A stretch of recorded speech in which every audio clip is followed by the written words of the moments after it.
大家好，我是彩虹。我是做梦也没想到，把冻的汤圆倒进电饼铛里泡个澡，比煮的好吃 N 倍。简单到家的做法，就连小学生都能做好。不信你就试试。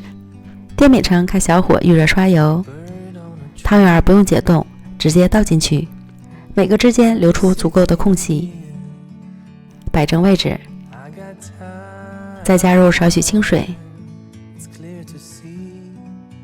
盖上盖子，煎至水分收干，然后翻面，轻轻压扁一些，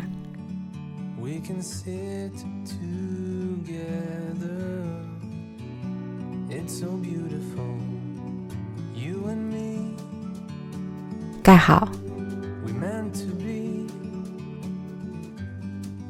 另一面煎至变色后，再翻煎一次，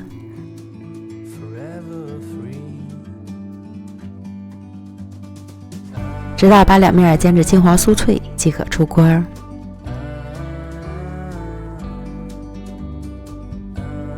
在盘中先撒些熟的黄豆粉和花生碎，再放入煎好的汤圆，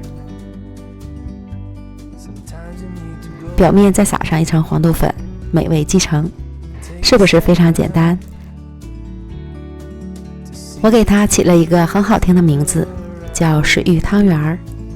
酥脆软糯又香甜，加了黄豆粉和花生碎，口感更加升级，完全可以一口一个，超级过瘾。推荐朋友们一定要试试哦。美食天天更新，咱们明天见，拜拜。